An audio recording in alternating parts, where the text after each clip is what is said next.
Stress transformation, principal stresses और मोर circle के बारे में ये हमारी दूसरी वीडियो है। इस लेक्चर में हम प्रिंसिपल स्ट्रेसेस के बारे में बात करेंगे। हमने अपने पिछले लेक्चर में बात की थी कि अगर किसी मटेरियल पॉइंट से तीन म्यूचुअली परपेंडिकुलर प्लेन्स गुजर रही हो और हमें उन तीनों पर तमाम स्ट्रेस सिचुएशन पता हो, तो हम किसी भी और प्लेन पर जो उस पॉइंट से गुजर रही हो स्ट्रेस की वैल्यू मालूम कर सकते हैं। प्लेन स्ट्रेस के केस में दो प्लेन का ही गुजरना काफ़ी है, क्योंकि तीसरी प्लेन पर स्ट्रेसेस की वैल्यू ज़ीरो होती है।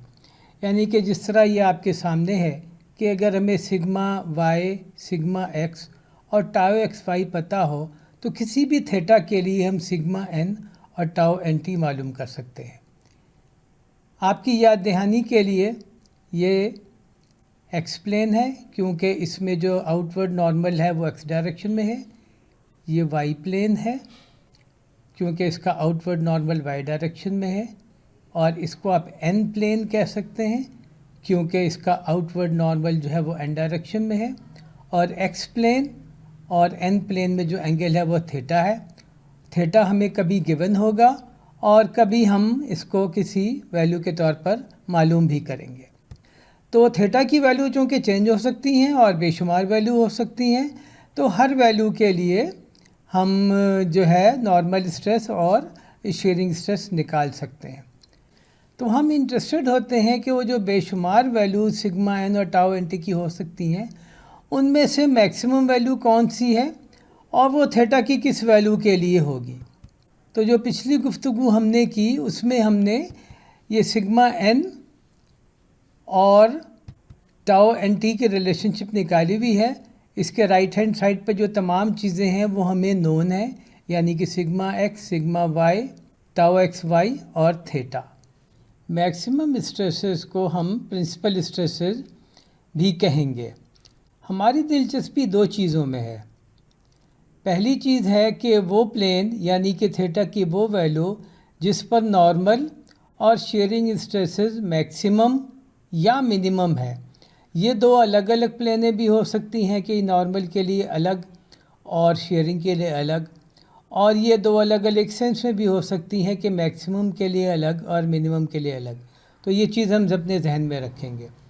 उसके अलावा मैक्सिमम नॉर्मल और मैक्सिमम शेयरिंग स्ट्रेसेस की क्या वैल्यू हैं, इसमें भी हमारी दिलचस्पी है। मैथमेटिक्स हमें ये बताती है कि मैक्सिमम वैल्यू निकालने के लिए सबसे पहले हमें थीटा की वो वैल्यू निकालनी पड़ेगी जिस पर स्ट्रेसेस मैक्सिमम या मिनिमम हो। उसके लिए हम ये करेंगे कि सिग्मा एन की एक्सप्रेशन को डिफ्रेंशिएट करेंगे विद रिस्पेक्ट टू थीटा और इसको ज़ीरो के बराबर रखेंगे और वहाँ से हम थीटा की वैल्यू निकालेंगे। तो ये हमारी एक्सप्रेशन है सिग्मा एन की। इसको हम डिफ्रेंशिएट करेंगे तो हमारे पास जो राइट हैंड साइड पर है ये आएगा कि माइनस ब्रैकेट में sigma x minus sigma y sine two theta, ये यहाँ से आया है, minus two tau x y cosine two theta, ये यहाँ से आया है। और इसको हम ज़ीरो के बराबर रखेंगे और इसको हम सॉल्व करेंगे थीटा के लिए। जब हम इसको सॉल्व करेंगे तो थीटा की एक वैल्यू आएगी, उसका नाम हम थीटा पी रख देंगे प्रिंसिपल से मुनासबत करने के लिए। और थीटा का मतलब है कि वो प्लेन जिस पर मैक्सिमम या मिनिमम स्ट्रेसेस होंगी। तो इसको सॉल्व करते हैं इस इक्वेशन को, तो वहाँ से आएगा tangent two theta p is equal to tau x y over sigma x minus sigma y over 2। इसको हम सॉल्व करेंगे थीटा पी के लिए। यहाँ पर अगर आप देखिए tau x y, sigma x और सिग्मा वाई हमें गिवन होंगे। हमें जो पॉइंट होगा, हमें प्रॉपर जो एक्स वाई सिस्टम है पूरे स्ट्रक्चर का, जिससे हमने मटेरियल का एक्स वाई सिस्टम लिया है, उसमें ये तमाम वैल्यूज़ हमें गिवन होंगी। इसको जब हम सॉल्व करेंगे तो हमें दो वैल्यूज़ मिलेंगी थीटा की, तो हम उनका नाम थीटा P1 और थीटा P2 रख देंगे। और हमें ये पता है ट्रिग्नोमेट्री से कि ये दोनों वैल्यूज़ जो हैं वो 90 डिग्री के फ़र्क से होंगी। हमने जब सिग्मा एन की एक्सप्रेशन को with respect to theta differentiate किया, तो जो एक्सप्रेशन आई वो एग्जैक्टली 2 टाउ एन टी की जो एक्सप्रेशन है उसके बराबर है। आपकी आसानी के लिए मैंने यहाँ पर दोबारा लिख दी है, और हमने इसको चूँकि ज़ीरो के बराबर रखा था और वहाँ से थीटा की वैल्यू निकाली थी, तो इसका मतलब हुआ कि वो वाली प्लेन या थीटा की वो वैल्यू जिस पर नॉर्मल स्ट्रेस मैक्सिमम या मिनिमम है, यानी कि सिग्मा एन की वैल्यू मैक्सिमम या मिनिमम है, उन प्लेन्स पर या थीटा की उन वैल्यू के लिए शेयरिंग स्ट्रेस जो है उसकी वैल्यू ज़ीरो है। इसका मतलब है कि जब भी कभी शेयरिंग स्ट्रेस की वैल्यू ज़ीरो होगी तो उस प्लेन पर जो नॉर्मल स्ट्रेसेस होंगी वो मैक्सिमम या मिनिमम होंगी। इनका नाम प्रिंसिपल प्लेन रखा जाता है और उन स्ट्रेसेस का नाम जो है वो प्रिंसिपल स्ट्रेसेस रखा जाता है। अब अभी तक हमने वैल्यू नहीं निकाली। जब हमने सॉल्व की है ये वाली एक्सप्रेशन ज़ीरो के बराबर करके, तो वहाँ से हम थीटा की वैल्यू लेंगे जिसको हमने थीटा पी का नाम दिया है, और उसको हम वापस रखेंगे सिग्मा एन की एक्सप्रेशन में, यानी कि वो पर्टिकुलर वैल्यू, और उसके बाद जो सिग्मा एन हमें निकलेगा वो सिग्मा पी उसका नाम देंगे, इस तरह का होगा वो, और उसकी जो एक्सप्रेशन होगी वो हमें वैल्यू बताएगी सिग्मा की। पहले यहाँ से जो थी, यहाँ से हमें थीटा की वैल्यू आई थी जहाँ पर स्ट्रेसेस मैक्सिमम होंगी। जब थीटा की वैल्यू यहाँ रख देंगे तो हमें वो सिग्मा की वैल्यूज़ आएंगी जो कि मैक्सिमम या मिनिमम होंगी। हम प्रिंसिपल प्लेन्स या प्रिंसिपल एंगल आप कह लें, यानी कि थीटा पी, उनकी वैल्यू हम निकाल चुके हैं, और अब हमने सिग्मा एन की वैल्यू निकालनी है, और उसके लिए हमें साइन 2 थीटा पी और कोसाइन 2 थीटा पी चाहिए होंगे। तो हम इसके लिए एक ग्राफिकल तरीक़ा इख्तियार करते हैं। टेंजेंट 2 थीटा पी को अगर आप गौर से देखें वो है tau x y over sigma x minus sigma y over 2। तो अगर हम एक राइट एंगल ट्रायंगल बनाए, आप इस राइट एंगल ट्रायंगल को देखिए, उसकी ये साइड वो टाउ एक्स वाई है और ये साइड जो है वो sigma x minus sigma y over 2 है। तो ये वाला एंगल जो है ये 2 थीटा P1 होगा, और ये जो लेंथ है हाइपोटेन्यूज, इसकी वैल्यू होगी sigma x minus sigma y over 2 whole square plus tau x y square under the root. इसको हमने आर का नाम दे दिया, गोया कि अगर हम अगर सर्किल बनाएं, जो हम आगे जाके बनाएंगे भी, तो ये उसका रेडियस है। अब इस ट्राइंगल से हम साइन 2 थीटा पी और कोसाइन 2 थीटा पी भी निकाल सकते हैं। साइन 2 थीटा पी होगा tau x y over r, और कोसाइन 2 थीटा पी होगा sigma x y over 2 by r. अगर ये एंगल 2 थीटा P1 है तो ये एंगल जो है ये एंगल 2 थीटा P2 होगा, क्योंकि टेंजेंट 2 थीटा पी की इस एक्सप्रेशन से दो वैल्यूज़ आएंगी जो आपस में जो हैं वो 180 डिग्री अपार्ट होंगी, यानी कि थीटा P1 की और थीटा P2 में जो एंगल होगा वो 90 डिग्री का होगा। तो अब आप साइन 2 थीटा पी लीजिए, कोसाइन 2 थीटा पी लीजिए, और इनको सिग्मा एन की एक्सप्रेशन में डाल दीजिए, और वहाँ से आपको फिर जो वैल्यू मिलेगी सिग्मा एन की वो एक्चुअली सिग्मा पी होगी। तो सिग्मा P1 आपको मिलेगा sigma x plus sigma y over 2 plus sigma x minus sigma y over 2 into sigma x minus sigma y over 2 over r, ये जो है यहाँ से मिला, plus tau x y into tau x y over r, ये यहाँ से मिला क्योंकि ये साइन 2 थीटा है और ये जो है वो कोसाइन 2 थीटा है। तो इसको हम ज़रा अरेंज करेंगे।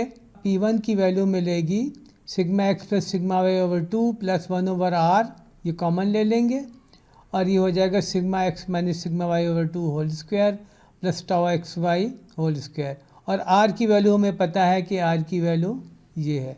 एक्चुअली ये टर्म जो यहाँ पर है ये कुछ भी नहीं है बल्कि आर स्क्वायर है। तो हमने आर में से आर स्क्वायर इनको आपस में कैंसिल आउट कर दिया, तो अंडर रूट का साइन ऊपर चला गया और सिग्मा P1 की वैल्यू हमें मिल गई। तो यही चीज़ अगर हम सिग्मा P2 के लिए करें तो फिर हमें सिग्मा P2 मिल जाएगा।